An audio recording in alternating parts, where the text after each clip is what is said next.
I'm joined in the studio by Conor McCarthy and Lorraine McCarthy of FuturFaith Ministry. Welcome to Dundalk FM. Thank you so much, Cathal. We're also getting a recording of this video recording. Have we still used that term, video recording? I assume so. Yeah, it's been recorded. I want to find out exactly what FuturFaith offers. Lorraine, I'll ask you this because Conor, we've established as a tech geek. He's ultimately the man behind the power. He's the guy that could unplug everything and finish everything at the sweep of a switch. Lorraine, FuturFaith, tell me a wee bit about it. FuturFaith, Cathal, is Ireland's first online ministry. We delivered the course online to train people to be registered solemnisers and FuturFaith ministers to deliver all of life's ceremonies. From the very beginning, baby naming ceremonies, right through to the end, the funerals, scattering of ashes, memorials, everything in between. It includes the training of solemnising, making legal weddings on all of the island of Ireland. We're registered and approved by the HSE, the General Registrar Office. We're also registered and approved by NI Direct in Northern Ireland. Oh, so it's a 32-county setup. It is, okay. Absolutely. And we can deliver legally binding wedding ceremonies and all sorts of ceremonies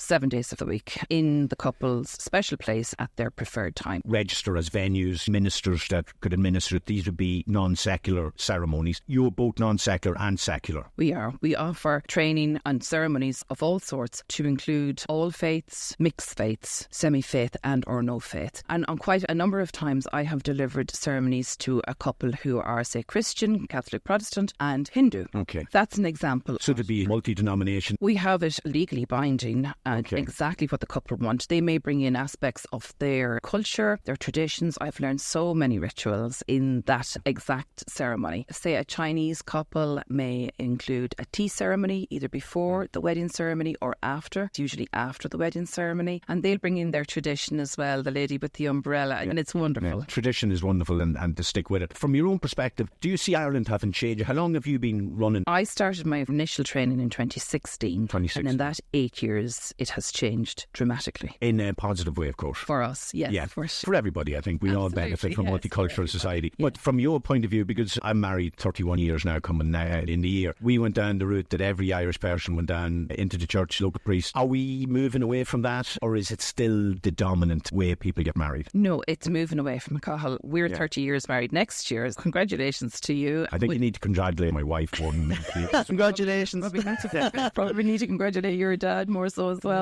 So it is moving away, and the Central Statistics Office approved that this year with the readings from last year. The traditional route is becoming less popular, should we say. But the ceremonies that we offer, in particular weddings, couples can have their ceremony their way. They can include their own love story, their own special pieces of music. They can bring in their children. They can have a religious aspect. 80 to 85% of my couples will still include a prayer of the faithful or prayers of the faithful, blessings, words of wisdom. That's that nice part that is open to them. It just goes to show religion is still very important to an awful lot of people. It is. Which is fine.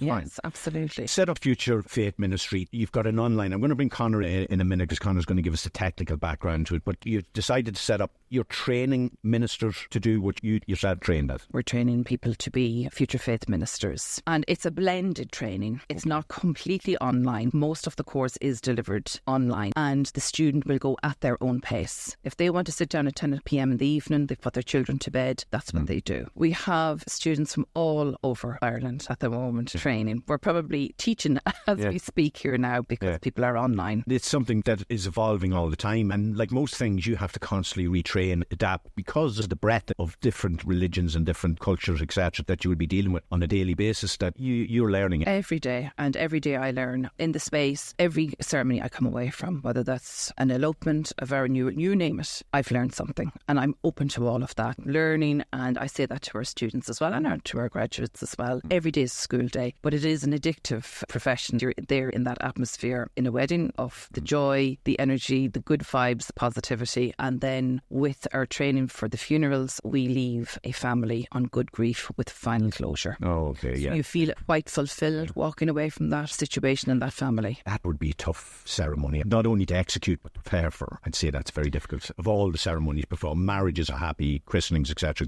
but I'd say funerals are very difficult. It's difficult because of the time frame, I find. It's quite a short time frame, 2 or possibly 3 days. So you must give it your all, and you must give that family ceremony. All of your energy, attention, efforts, you must draft up their ceremony, change it accordingly. So it's that I find is more the difficult part. It's not actually delivering the ceremony or being there, because you know that you were helping, you were there, you're chosen. You'd probably have to spend a lot of time with the family prior to it to get as much information, to glean as much information as you can. We have a very in-depth either meeting, a Zoom call. With our training, we prepare our ministers with a really in-depth form. Okay. And it covers all of this person's life. Very good. Listen, I'm going to bring Conor in, the technical guy. Now, in the course of the conversation with Lorraine there, she mentioned that you can't do it all online. Is that your fault? I wish. It wouldn't be the first time it was my fault. Sorry, Conor. Joking aside, you're the technical element of it. Are you yourself a minister? I am not. However, I'm a celebrant. And there is a next step then to become a minister. Is that correct? With the training, it's either all or nothing. You would start as an individual, non-trained, and then at the end of it, you become a minister. People would come to us saying they have celebrancy training. They went to England, they got trained up, and they're saying, is that possible to push that on with the FuturFaith Minister training? And I wouldn't have to do as many modules. We do not recognise any of these training platforms because it's not what we teach. What we're teaching is completely different in all aspects. And probably relatively new. Brand new. We're the first in Ireland. Our ethos and our belief, we are bringing ministry into the future. We're modernising it in Ireland. I was going to say wedding, but it's all ceremonies. It's all ceremonies. Conor, I'll bring you back in just on the technical issue, setting up this website, as you mentioned, avatars, etc. What is involved in that? A high-speed internet connection. I tell you that for a start. I had to give up 2 years of my life, my livelihoods and everything, my social life, everything, even college, to get this across the line. And every day I'd wake up, I'd do about 10 to 16 hours of work on these videos, because there's 120 of them. Some of them are 14 minutes in 19 modules. Tough. Waking up, starting into it, and then I'd look out the window and it's night time. I'm going, go back to bed now, and do the same thing over and over. 2 years' time, we actually had it up and running. And I remember closing the MacBook for the last time, going, it's done. Never the website. I was going to say it was done. Then you said, I'm going to do something different. I'm going to become a carpenter. I've had enough of this technology. It was that easy. So maintaining this website, you obviously have to register it. It's a new business here in Ireland as well. You have to register it as a trademark, or is there any issue there that you had to deal with? We did it all, Cathal. We did it all. Absolutely. Yep. Everything we have. From solicitors to accountants, even down to advising us. A lot of accountants and solicitors wouldn't take us on because they didn't know what they were working with. The perfect people that did work with us, they are super. They gave us our chance and our shot, and they were mind-boggled by the whole concept. So your ministers, you're an online platform that's also training people from their own homes. How does that legally sit with their data protection? How does that legally... We've had Open University for decades. I don't think it's a huge leap to have. The legal framework is there, surely. You think that? Yeah. You think that, but it's down to their understanding of the list of solemnisers, the legal entities that come from that. And is there an issue with Brexit? Did that have any effect? It didn't have any effect whatsoever, Cathal, with us. There are totally different rules and regulations in place to solemnise a marriage in Northern Ireland, which we go into in-depth training. The legal paperwork is different. It's almost a little course in itself. It's certainly within the weddings module. I offered the opportunity for our students and indeed graduates to shadow me on all of the island of Ireland. I was in Derry last Saturday week. It's wonderful to be able to show our graduates and students how to solemnise a marriage. It is totally different down here. In a positive way or negative way? We ask questions in Northern Ireland, we ask questions down here, but they also have to repeat or read out loud a declaration, which is not easy. Yeah. There's some big words in that. that couple sometimes struggle with. Naturally enough, they're standing there in front of their family and friends, they're getting legally married. It's a big day for them. It's a huge occasion for everybody that's there. They feel a little bit under pressure. I would take them to 2 words at a time, really. It's an interesting area to be working in because you're dealing with people opposite ends of spectrums. You could really happy, really sad. And to frame ceremonies to suit the particular time, particular notion is difficult for you. Experience helps, I'm sure. Ultimately, everybody's so different. That's what we encourage as well with our students and graduates. Be true to your authentic self. Bring your personality through your celebrancy, your ministerial work. That's what we encourage, and be as creative as possible with their assignments. They must write their own wedding, their own baby naming ceremony and their own funeral. That's part of the course. Somebody wanted to become a minister. How did they get involved? called? FuturFaith.com. You just put in Future Faith, it'll bring you to a website, and then you can follow that. It's all very straightforward. We strive to create and maintain a fresh, faith-neutral way for students to easily and effectively learn online. Yes. That's simple, isn't it? That's simple. Is that working for you? Have you got plenty of interest in your course? Huge interest in our course from all over Ireland. We bring the student to the end to Homestead House here in Dundalk Town to lead those ceremonies that they've written for themselves in front of us. That's their graduation. That's how they pass. We provide real people. We have students and graduates from Clare, Kerry, Meath, Louth, Dublin, Cork, Leitrim, Limerick, Donegal. Where else am I forgetting?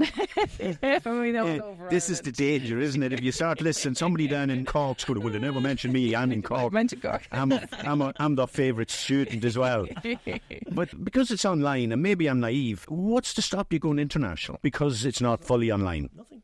So you could get people in America. Now, it's not fully online, but that can be posted out. They can definitely fly to us and do their final assessment. We actually had people in from around the world. Chile was a woman there. She has a brother that was getting married in Dublin. She's looking at the website and she says, I would love to do this. And we were saying, yeah, but we can see that you're from Chile. You do know that you'll have to fly in to do the whole legal aspect. Not a problem. I can go 6 months beforehand. And then we haven't heard back from her, of course. Okay, reality bit. Yeah, reality bit. Yeah. They're going, oh God. How much for a flight?